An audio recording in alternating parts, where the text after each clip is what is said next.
Okay, class, today we're going to read Spaghetti with the Yeti.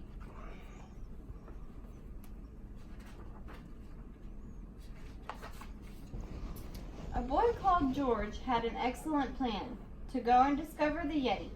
He put in his backpack a warm woolly hat, a map, and a tin of spaghetti. Slowly, George climbed up a steep mountain path in search of the mythical beast. When he stumbled straight into a monster who was eating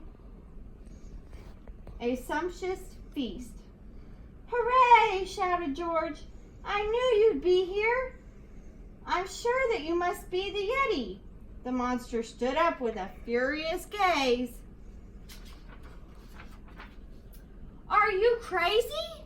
My name is Betty." "So sorry, Betty," said George with a smile, "but I'm taking the Yeti some lunch." "In that case, you'll want to take some of these bones, for the Yeti likes food with a crunch." I don't. So George climbed up the steep mountain path to track down the hideaway brute. When he stumbled upon a big monster with a face like a battered old boot. "Yippee!" shouted George. "I've tracked you down now. I've been searching so long for the Yeti." The monster glared down with the angriest growl. "How insulting! My name is Hetty." "So sorry, Hetty," said George with a sigh, "but I'm taking the Yeti a treat." "Well, in that case, you want to take one of these goats, for the Yeti likes food with a bleat." So George trudged on up the steep mountain path, dragging the goat by her tail, when he spotted a shape in the distance, and he heard the most bone-chilling wail. "Hurrah!" shouted George. "At last! It is you! I've been looking so hard for the Yeti." The monster looked down with a horrible howl.